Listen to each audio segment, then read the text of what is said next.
चौथा अध्याय श्रीमद् भगवद गीता। श्री कृष्ण भगवान बोले, इस अविनाशी कर्मयोग को मैंने सूर्य से कहा, सूर्य ने मनु से कहा और मनु ने राजा इक्ष्वाकु से कहा।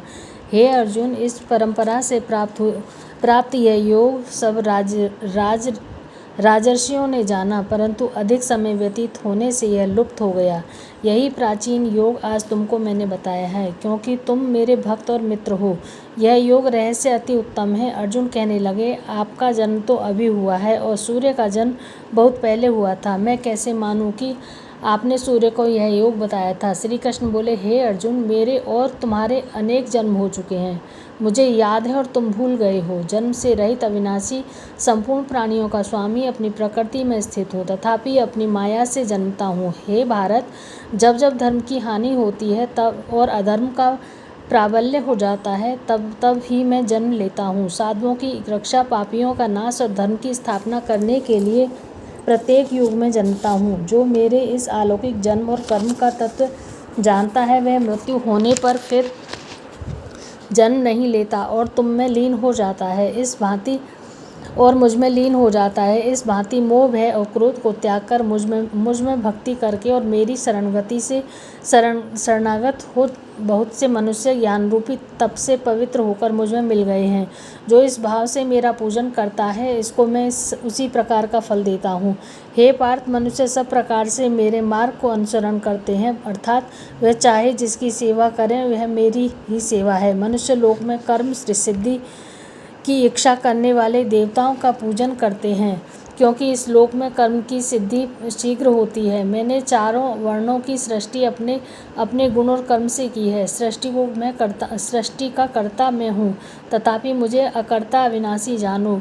कर्म मुझको वृद्ध नहीं कर सकते, तथापि कर्म फल में मेरी कामना नहीं है। इस प्रकार जो मुझको पहचानता है, वह कर्मों के बंधन में नहीं पड़ता। अतः पूर्व पुरुषों के लिए तुम लिए कर्म को तू ही कर। हे अर्जुन, कर्म क्या है और अकर्म क्या है, इसके विचार में विद्वान की बुद्धि भी चकरा जाती है। उसी कर्म का वर्णन मैं तुमसे करूँगा,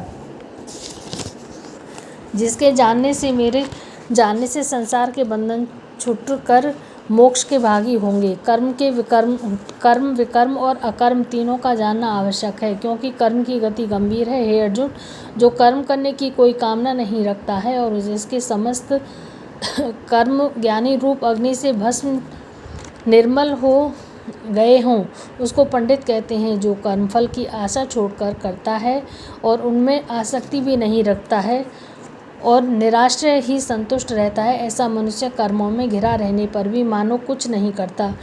हे देवयोग से जो कुछ मिल जाए उसी पर संतुष्ट रहता है। जो हर्ष, शोक आदि द्वंद्वों से मुक्त है तथा किसी से ईर्ष्या नहीं करता है, कर्म की सिद्धि या असिद्धि में भेद नहीं समझता है, वह कर्म करता है।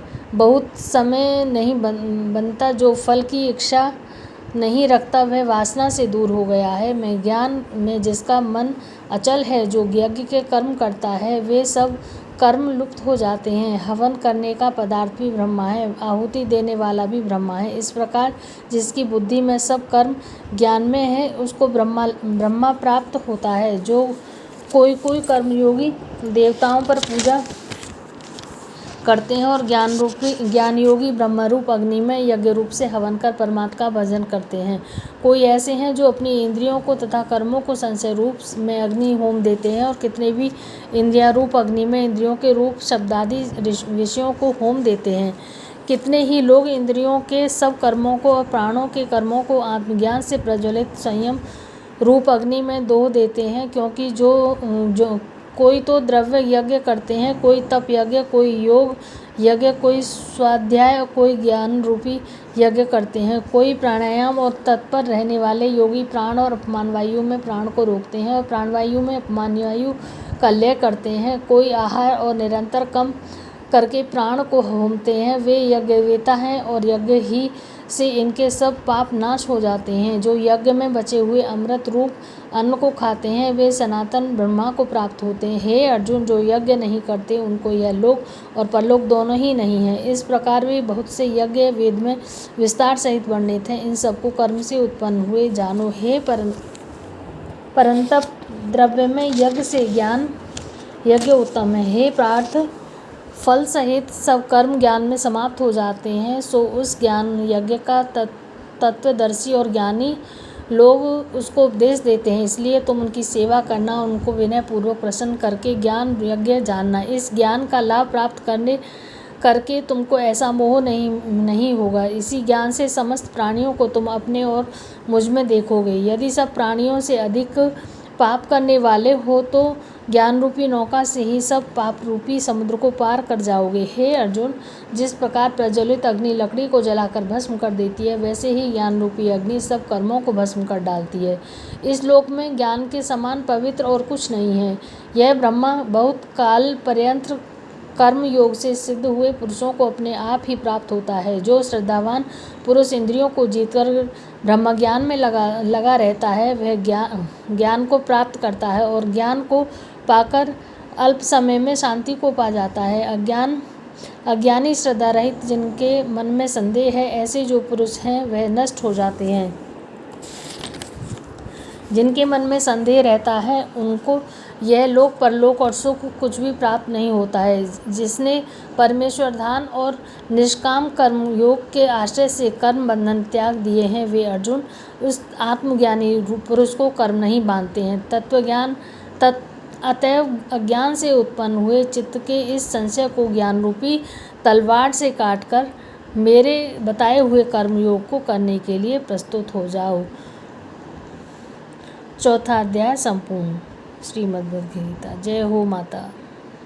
गजेंद्र मोक्ष।